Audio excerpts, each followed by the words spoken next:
देखो, अगर तुम्हारे 130 से 140 के बीच में, मतलब 0 से लेके 130 और 140 के बीच में मार्क्स आ रहे हैं और वहीं स्टक हो गए हैं, है ना, चाहे आपके मॉक में मार्क्स हो या आपकी बार के टीयर 1 में मार्क्स हो, तो अगर मोटा मोटा हिसाब देखा जाए 4 सब्जेक्ट में, इंग्लिश, मैथ, रीजनिंग और जीके, जीके को लास्ट में देखते हैं। इंग्लिश में 40, मैथ्स में 40, रीजनिंग में 40 और जीके जीएस में 24 तक अगर आप 10 से 12 क्वेश्चन अटेम्प्ट करते हो तो तब जाके ये मार्क्स होते हैं 140 और 144 के बीच में। तो आप सभी का कहीं ना कहीं स्कोर इसी लाइन में हो रहा होगा, या तो इंग्लिश में 2-4 नंबर ऊपर नीचे, मैथ्स में, रीजनिंग में, इनमें ऊपर नीचे होंगे 40 से मिनिमम, है ना, तभी तो 136, 130, 140 इस बिहाव पे स्कोर आता है। एग्री करते हो आप? अब बात ये है कि ये जो स्कोर है 130 से लेके 140 या 44 जो भी है, इसको हम आगे कैसे लेके जाएं, है ना।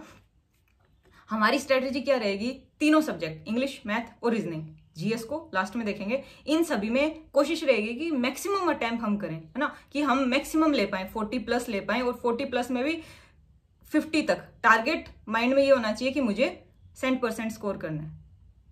और उसी के बिहाव पे हम ये चीज आगे डिस्कस करेंगे कि लास्ट में जीएस को भी कैसे 30 to 40 लेके जाएं, ताकि एक डिसेंट स्कोर अपन टीयर 1 में स्कोर कर पाएं, अपने मॉक्स में स्कोर कर पाएं। और ये अचीवेबल है, ऐसी बात नहीं है कि आप अचीव नहीं कर सकते। इंग्लिश में आपको 50 आउट ऑफ 50 नहीं आ सकते, मैथ्स में नहीं आ सकते, रीजनिंग में नहीं आ सकते, आपको आ सकते हैं। मैं मानती हूँ हर बच्चे का मैथ्स, रीजनिंग या फिर इंग्लिश बहुत अच्छा नहीं होता, लेकिन अपन बात ये कर रहे हैं कि जहां अपने 35-40 नंबर आ रहे हैं, हम उसको मैक्सिमम कितना लेके जा सकते हैं, है ना, मैक्सिमम उससे आउटपुट कैसे निकाल सकते हैं। तो सबसे पहले बात कर लेते हैं रीजनिंग की। तो जिनके इतने मार्क्स आ रहे हैं उनको क्या करना है? मॉक लगा के देखना है। मॉक लगाया आपने, जो आपके क्वेश्चंस रॉन्ग हुए उसको आइडेंटिफाई करो कि वो कौन से चैप्टर से आपके गलत हुए हैं। अगर सिली मिस्टेक है, कई बार क्या होता है अपनी सिली मिस्टेक हो जाती है, आता था लेकिन बस वो नजर का फर्क हो जाता है कि ये कोडिंग ऐसे टिक करनी थी, और वो सेम होते हैं स्टार्टिंग के अक्षर अपने, और अपन वो दूसरा टिक कर देते हैं। ये होती है अपनी सिली मिस्टेक, इनको अवॉइड करना है। क्वेश्चन वो देखना है जो आपको आता था या नहीं आता था। भाई आपके रीजनिंग में मार्क्स कम आए हैं ना, 50 में से जितने भी मार्क्स आए हैं, जितने भी, है ना, चाहे आप मिनिमम स्कोर कर रहे हो, चाहे आप 40, क्योंकि बात यहाँ पे बच्चों की हो रही है जो 130, 120, 140 इतना स्कोर कर रहे हैं, तो पक्का आपके कहीं ना कहीं मार्क्स लैग कर रहे होंगे। अगर रीजनिंग में कर रहे हैं तो आपका अगर वीक पॉइंट रीजनिंग भी है, अगर रीजनिंग में 50 आउट ऑफ 50 है तो बात अलग है। तो जो क्वेश्चन आता था या नहीं आता था आइडेंटिफाई करना है आपको, जो गलत हुआ है सिली मिस्टेक को अवॉइड करके, जो आता था या नहीं आता था। अगर आता था तो क्यों नहीं हुआ? क्योंकि टाइम स्पीड, है ना, भाई आपके पास टाइम की कमी रही होगी। टाइम की कमी क्यों रही? क्योंकि आपकी स्पीड नहीं है उतनी उस क्वेश्चन को अटेम्प्ट करने की, चीजें मतलब कि ज्यादा दिमाग लगाया होगा और वो बस टाइम निकल गया होगा। तो ऐसा क्वेश्चन जो आपको आता था लेकिन आपने गलत किया या आपसे नहीं हुआ, गलत किया या नहीं हुआ, उसको क्या करना है? उस चैप्टर को निकालना है।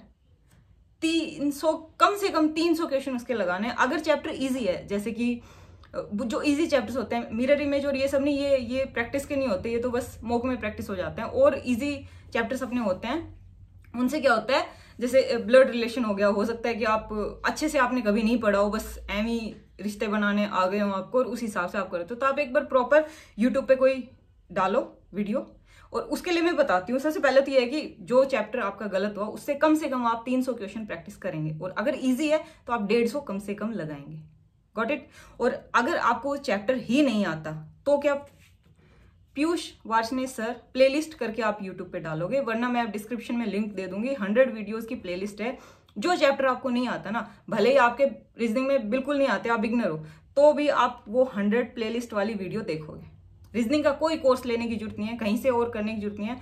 जो चैप्टर नहीं आता सर की उस प्लेलिस्ट से निकालो और वो चैप्टर पढ़ो, कभी दिक्कत नहीं आएगी आपको। और एक बार आपने पढ़ लिया, अच्छे से प्रैक्टिस कर लिया, और मॉक में जब करोगे ना, क्वेश्चंस बनने लग जाएंगे। एकमात्र ये तरीका है जिससे आपको इंप्रूवमेंट होगी, और ट्रस्ट में इंप्रूवमेंट होगी। मैंने किया है, मैं आपको बताऊं, मैंने जब मेंस का फर्स्ट मॉक कभी लगाया था ना, तब मेरे रीजनिंग में 55 मार्क्स आए थे, क्योंकि वो जो अब की बार मेंस में जो इंक्लूड हुए थे ना, स्टेटमेंट, कंक्लूजन और जितने भी वो वाली रीजनिंग थी, वो सारे क्वेश्चन गलत हुए थे मेरे।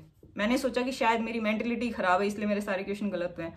मैंने सर की वीडियोज निकाली, एक एक चैप्टर ढंग से बैठ के पढ़ा, इनइक्वालिटी तक मैंने सर से ऐसे अच्छे से पढ़ा, भले ही बहुत क्लियर था माइंड में, फिर भी मैंने पढ़ा कि हो सकता है यार कुछ सर ऐसा बता दे जो मैं शायद टाइम लगा रही हूँ ज्यादा। ये भी तो हो सकता है ना कि अपन क्वेश्चन अटेम्प्ट करने में टाइम ज्यादा लगा रहे हो।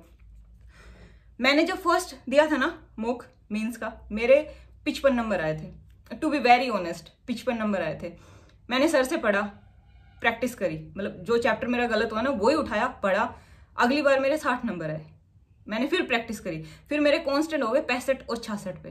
मैंने कहा ठीक है, फिर कोडिंग, कभी कोडिंग डिकोडिंग गलत हो जाए, कभी सीरीज गलत हो जाए, है ना। कई बार होता है कि हम, जरूर नहीं कि हमेशा वही क्वेश्चन गलत हो, कई बार होता है कि अच्छा इस पे कमांड बना ली, अब की बार ये गलत हो गया। तो जब जब जो जो क्वेश्चन गलत होता गया ना, मैंने फिर उसकी जाके सर से प्रैक्टिस करी, वही वीडियोस, और फिर मेरा 71 स्कोर आया। फिर मैंने देखा कि मेरी गलतियां क्या हैं, क्योंकि अपन एनालाइज कैसे करेंगे? अगर आपने एक बार पूरे अच्छे से पढ़ लिया तो यही तो एकमात्र तरीका होता है कि अपन अपने मार्क्स को इंप्रूव कर पाए, और कुछ नहीं होता। मैंने फिर से पढ़ा, फिर भी कहीं ना कहीं जाके जैसे कोर्स ऑफ एक्शन और कई बारी कुछ जो सिलोग के क्वेश्चन होते हैं ना, जो पॉसिबिलिटी कंडीशन में आते हैं नोट वाले, वो कई बारी मिस्टेक कर जाते हैं। फिर जाके सर से वो पढ़े, मेरे 76 नंबर आए, वहां स्टक हो गए। फिर मैं वहां पे प्रैक्टिस करती रही, मतलब जो क्वेश्चन मेरे गलत होते थे उसके जाके 100, 150, 50, है ना, जितनी रिक्वायरमेंट थी चैप्टर के हिसाब से उतने क्वेश्चंस लगाए मैंने।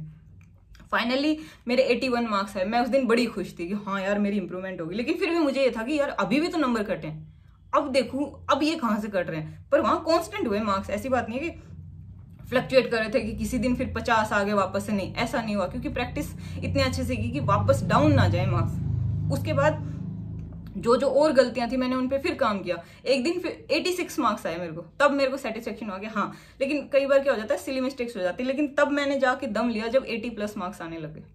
तो रीजनिंग का ये है, आप ये करोगे ना, डेफिनेटली मैं बोल रही हूँ मार्क्स इंप्रूव होंगे, क्योंकि मैंने किया है इसलिए मैं बोल रही हूँ कि हाँ होंगे। नेक्स्ट बात कर लेते हैं इंग्लिश की। इंग्लिश में सेम आप मॉक लगाओगे, आप देखोगे कि जो आपका क्वेश्चन गलत हुआ है वो कौन से सेक्शन से हुआ है। क्या वो ग्रामर से हुआ है, कॉम्प्रिहेंशन से हुआ है, या आपका कोई वकैब, मतलब सिनो, एंटो, इडियम फ्रेज या वन वर्ड आपको नहीं आता था, या आपने तुक्का मार दिया। सबसे पहले आइडेंटिफाई करोगे रॉन्ग क्वेश्चन क्या था। अगर ग्रामर से क्वेश्चन गलत होता है तो दो चीजें होती हैं, रूल और कॉन्सेप्ट। वैसे सबके हिसाब से ये सेम ही चीजें हैं, रूल और कॉन्सेप्ट, लेकिन मैं अपने बिहाव पे इनको अलग अलग चीजें मानती हूँ। रूल क्या, जो रटे रटा है, डायरेक्ट है कि इसके बाद ही होगा। कॉन्सेप्ट क्या होता है कि लैंग्वेज के कॉन्सेप्ट होते हैं, इंग्लिश लैंग्वेज के, जो हमें समझने पड़ते हैं कि हाँ यार कोई चीज इंट्रोडक्टरी है तो आर्टिकल ए एन से स्टार्ट होगी, अगर उसको फर्दर एक्सप्लेन किया जा रहा है तो हम आर्टिकल द लगाएंगे। मतलब बेसिक चीजें जो एक लैंग्वेज की होती हैं, वो अपनी समझ की बात होती है। ऐसे ही हर चैप्टर की, जो भी अपने ग्रामर के चैप्टर हैं, सभी में बेसिक कंसेप्ट होते हैं उस चैप्टर को, उस लैंग्वेज को समझने के। तो आपको ये आइडेंटिफाई करना है कि डायरेक्ट रूल से क्वेश्चन गलत हुआ है या कॉन्सेप्ट का क्वेश्चन गलत हुआ है। अगर डायरेक्ट रूल से क्वेश्चन आपका गलत हुआ है तो आप क्या करोगे, नीतू मैम की वॉल्यूम 1 हर एसएससी एस्पिरेंट के पास है, इतना मुझे पता है। आप वो बुक उठाओगे उस चैप्टर का जिस चैप्टर से गलत हुआ है, क्योंकि एनालाइज करोगे ना बुक को, उस चैप्टर को जाके रिवाइज करोगे। सेम यही करना है आपको। ये नहीं करना कि अब आप सिलेबस पढ़ने बैठ गए, नहीं, आप उस चैप्टर को पढ़ोगे और फिर से अपना मॉक लगाओगे। और अगर कॉन्सेप्ट से क्वेश्चन गलत हुआ है, इसका मतलब आपका सेक्शन वीक है, वो चैप्टर ही वीक है, कुछ चीजें हैं जो आपको नहीं पता, आपने सिर्फ रूल्स रट लिए या बस एमी कहीं से पढ़ लिया। तो आप क्या करोगे, या वो चैप्टर का नाम जिस चैप्टर से आपका क्वेश्चन गलत हुआ है, तरुण ग्रोवर या फिर अमन वशिष्ठ सर, ऐसे करके आप डालना यूट्यूब पे, आपको उस चैप्टर की वीडियो मिल जाएगी सर की, वो देखना। बहुत लंबी चौड़ी ऐसे नहीं 4-4, 6-6 घंटे की आप वीडियो देख रहे हो, नहीं, वो देखना, छोटी सी वीडियो आएगी 1-2 घंटे की, और उससे अपना कंसेप्ट क्लियर करना। ग्रामर के लिए सिर्फ यही ही करना है। अगर आपका ग्रामर सेक्शन से क्वेश्चन गलत हो रहा है तो अब ये नहीं बोलना कि प्रिपोजिशन से गलत हो गया, वो फिक्स प्रिपोजिशंस होती है, वो आपको याद करनी पड़ेंगी, वो प्रैक्टिस करनी पड़ेंगी। रोज जब क्वेश्चंस प्रैक्टिस करोगे ना, जब लगाओगे कि हाँ रोज के मैंने आज एरर के 20-20, 50-50, जब 100-100 ऐसे लगाने लग जाओगे ना, तो वो चीजें आइडेंटिफाई होने लग जाएंगी आप लोगों को कि हाँ यार ये चीज देख ऐसे आती है, कैटर के साथ टू आता है ना, क्योंकि वो फिक्स्ड प्रिपोजिशंस हैं। अगर क्वेश्चन गलत होता है कॉम्प्रिहेंसिव सेक्शन से, जैसे पीक्यूआरएस और क्लोज टेस्ट, पैराग्राफ तो अपने जैसे प्री में नहीं आता, लेकिन हम पैराग्राफ को भी इंक्लूड कर रहे हैं। अगर यहां से आपके क्वेश्चंस गलत हो रहे हैं तो आप क्या करोगे, फाइनल एग्जाम तक, जब तक आप ये होता है ना कि हाँ अब मेरा मेंस है, मैंने मेंस दे दिया, मैं 2024 के बच्चों की बात कर रही हूँ, 20 मिनट रोज रीडिंग करोगे आप।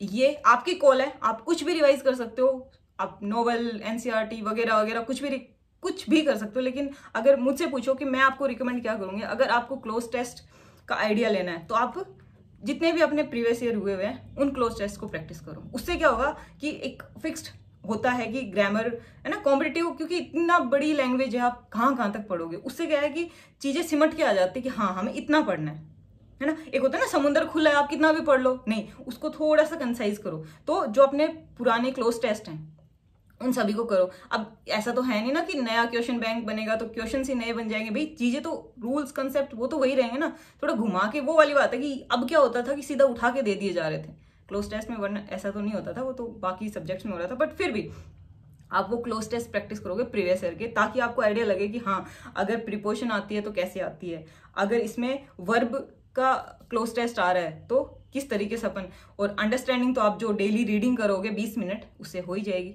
और रीडिंग क्या करना है अगर मैं बताऊं तो, आप टेलीग्राम पे डालना हिंदू एडिटोरियल, या फिर आपके घर पे न्यूज़पेपर आता हो या कैसे भी, तो वहां पे एक यूपीएससी का शायद पेज है, यूपीएससी एडिटोरियल हिंदू ऐसे करके कुछ आ जाएगा। वहां पे क्या है, डेली एडिटोरियल्स डलते हैं हिंदू के, वो आपको रीड करना है। वो रीड करना ही है। स्टार्टिंग में लगेगा कि ये क्या चल रहा है, कुछ समझ तो आ नहीं रहा है, ये महीना हो गया पढ़ते हुए लेकिन इससे कुछ नहीं, लेकिन धीरे धीरे धीरे धीरे ना चीजें डेवलप होने लगेंगी, आपकी अंडरस्टैंडिंग बढ़ेगी। जब आप PQRS पढ़ोगे ना तो आपको आइडिया लगेगा कि हाँ ये चीज पहले हुई है, ये बाद में हुई है, तो ये इसके बाद ही आएगी।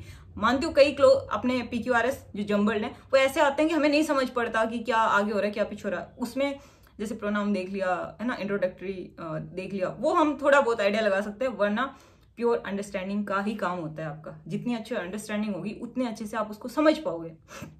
तो आपको रीडिंग करनी है। और रीडिंग के क्या फायदे हैं देखो हिंदू पढ़ने के, एक तो आप कोई भी अगर आर्टिकल पढ़ रहे हो तो उस चीज से फैमिलियर हो जाओगे कि, क्योंकि रिसेंट का होगा कि देश में चल के आ रहा है, विदेश में चल के आ रहा है, अगर इंटरनेशनल है तो एक अपने आप को अपडेट करोगे कि करंट सिचुएशन सिनेरियो क्या है वर्ल्ड का।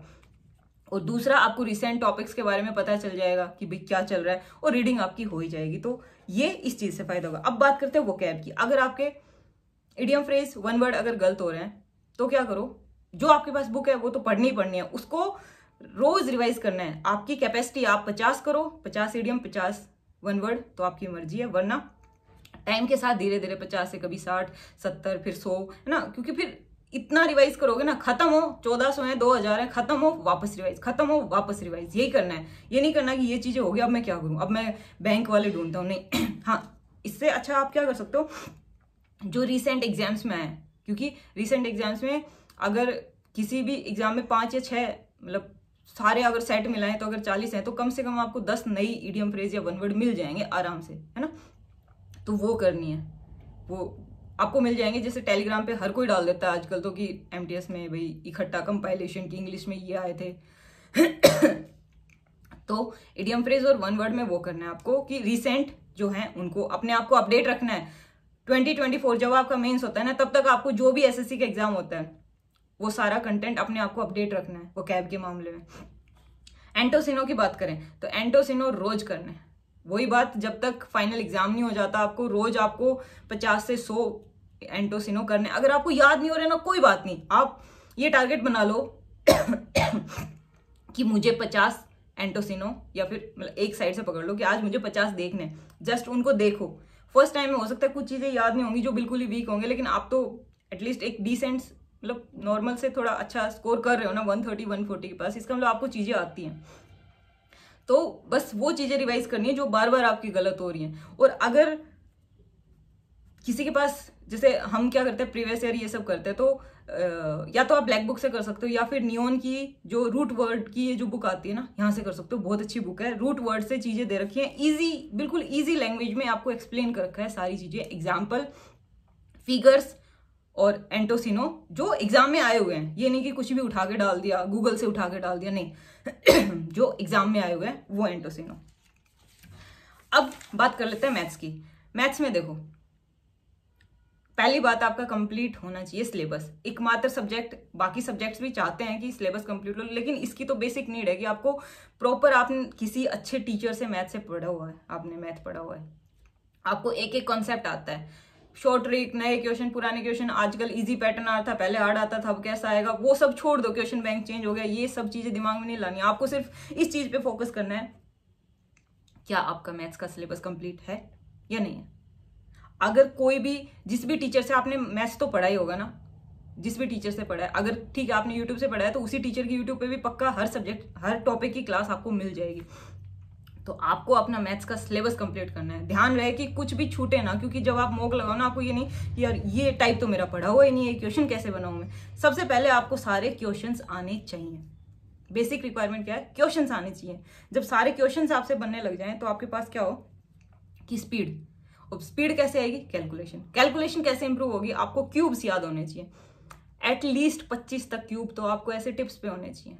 स्क्वायर होने चाहिए 30 तक, ज्यादा भी कर सकते हो आप, लेकिन इतनी ये जो है ना मिनिमम रिक्वायरमेंट है, इतना आपको होना ही होना चाहिए।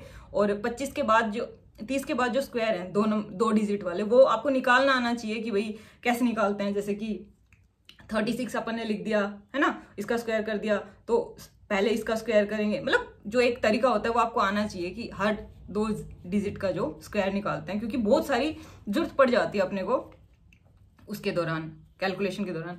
अब टेबल्स मैं नहीं बोलूंगी बहुत ज्यादा आनी चाहिए, लेकिन 20 तक आपको टेबल्स टिप्स पे होनी चाहिए, खासकर 17 की 19 की, है ना, ये सारी टेबल्स, क्योंकि ये फ्रिक्वेंटली यूज होती हैं। और सबसे बेहतरीन चीज आपको क्या आना चाहिए, आपको डिजिटल सम करना आना चाहिए, आपको यूनिट डिजिट निकालने आने चाहिए, क्योंकि ये 4-5 चीजें अगर आप कर लेते हो ना, आपकी स्पीड इंक्रीज होने लग जाएगी, क्योंकि कैलकुलेशन स्ट्रांग हो जाएगी। मतलब इतना काम आता है ना डिजिटल सम कि आप सोच भी नहीं सकते इतना काम आता है। तो आपको ये चीजें आनी चाहिए। नहीं आती आप यूट्यूब करना, आपको मिल जाएंगी, बहुत अच्छे टीचर्स की वीडियोस मिल जाएंगी, आदित्य रंजन सर की मिल जाएगी, आप करना, बहुत अच्छे से आपको समझ आ जाएगा। एंड फाइनली बात करते हैं जीएस की, जो कि सबकी दुखती रग है। आपको 2024 के मेंस तक रोज नहीं, जो अपनी मंथली पीडीएफ आती है वो करनी है, अवॉइड करनी ही नहीं है। ऐसे इकट्ठा नहीं करना कि 4 महीने का अपने पास करंट अफेयर इकट्ठा हो रखा है, हमने तो पढ़ा ही नहीं अभी तक, नहीं। हर मंथ, जैसे अब अक्टूबर स्टार्ट हुआ, आपने सितंबर की उठानी है। ज्यादा पीछे की मत उठाना, कोई बात नहीं, आपने किए ना किए कोई बात नहीं, सितंबर की उठाना पीडीएफ। शायद बहुत अच्छे अच्छे चैनल्स हैं आजकल यूट्यूब पे, उनकी टेलीग्राम पे पीडीएफ होती है मंथली पीडीएफ निकालो आराम से। रोज अगर ज्यादा पेज हैं तो रोज के 10-12 कर लेने हैं, ठीक है। मतलब मंथ के स्टार्टिंग में एक हफ्ते में आपको पूरे पीडीएफ से गो थ्रू हो जाना है। नेक्स्ट वीक उसको वापस से रिवाइज कर लेना है, नेक्स्ट वीक वापस से रिवाइज कर लेना है, उससे नेक्स्ट वीक वापस से। अब एक महीने में, जो पिछले महीने का 4 बार आप करंट अफेयर रिवाइज करोगे तो आपको याद नहीं रहेगा, वो रहेगा, डेफिनेटली रहेगा। फर्स्ट टाइम में नहीं सोचना कि मुझे याद करनी है सारी चीजें, नहीं, आपको जस्ट गो थ्रू होना है पीडीएफ के साथ। करंट अफेयर्स मंथली आपको करने हैं पीडीएफ में, ये मस्ट है। सेकंड चीज, आपको अपना सिलेबस करना पड़ेगा सबसे पहले। ये नहीं कि आपने, जैसे मैं अपना बताती हूँ, मैंने कभी इकोनॉमिक्स नहीं पढ़ी, है ना, हमेशा 1 से 2 क्वेश्चन आते थे, बन गया तो बन गया, प्रीवियस ईयर देख के, नहीं बना तो नहीं बना, मार्क्स तो गए। तो एक पॉइंट ऐसा आया, मुझे रियलाइज हुआ कि मुझे, है ना, प्रिया इकोनॉमिक्स पढ़नी पड़ेगी तेरे को, ऐसे काम चलेगा नहीं। मैंने इकोनॉमिक्स पढ़ी बैठ के, मतलब स्टार्टिंग में लगा थोड़ा कि क्या है SLR CRR, समझ नहीं आ रहा था, रेपो रेट क्या है, रिवर्स रेपो रेट, कोलेट्रल, है ना, मतलब कि क्या GDP क्या है, NNP क्या है, ये सब क्या है। लेकिन धीरे धीरे चीजों को जब ये ठान लिया ना कि मुझे समझ नहीं है, एक बार में नहीं आएगी कोई बात नहीं, कुछ तो समझ में आएगा एक बार में, दोबारा जब आप पढ़ोगे जब और अच्छे समझ में आएगा, 3 बार पढ़ोगे जब और अच्छे समझ में आएगा, और जब क्वेश्चन देखोगे कि हाँ यार ये मैंने पढ़ा था, ऐसा ही तो क्वेश्चन पूछ रखा है, तो चीजें याद होने लगेंगी। तो सबसे पहले आपको अपना सिलेबस करना है, वो आपकी कॉल है कि आप बुक से करते हो या फिर आपके पास जीएस का कोई कोर्स है। कोर्स की तो मेरे हिसाब से जरूरत थोड़ी कम ही पड़नी चाहिए, और मैं आपको सजेस्ट करूं, अगर आप मुझे बोलो तो बुक तो आपको पता है, लूसेंट है, एनसीईआरटी है, मनोहर पांडे है ना, यही 2-3 बुक्स हैं, आप किसी एक को फॉलो कर सकते हो। लूसेंट सही है, लेकिन लूसेंट में ये है कि लूसेंट आपको, अगर आपको पहले से पता है ना चीजों के बारे में, तो आपको बहुत अच्छे समझ में आएगी, उसमें सब कुछ दे रखा है, खासकर हिस्ट्री, ज्योग्राफी, ये बहुत अच्छी दे रखी है उसमें। साइंस मैं मान सकती हूँ, साइंस का सेक्शन बहुत वीक है, और स्टैटिक तो खत्म ही है उसमें, मतलब एग्जाम ओरिएंटेड इतनी नहीं है जितनी उसमें दे रखी है, लेकिन कुछ चीजें अच्छी हैं। कोर्स अगर आप मुझसे पूछो, कोर्स तो नहीं, लेकिन मैं आपको सजेस्ट करूंगी परमार SSC सर का चैनल, उसको एक बार जाके एक्सप्लोर करो, आपको बहुत हेल्प मिलेगी, मतलब बहुत हेल्प मिलेगी। तो उस चीज को आप वहां से कंप्लीट करो। उसके बाद जैसे सभी के क्या होते होंगे, नॉर्मल मैं बच्चों की बात कर रही हूँ, 10 से 12 क्वेश्चन रटे रटाए, है ना, वही ठीक होते होंगे, इसीलिए तो आपके 20-24 नंबर आते हैं।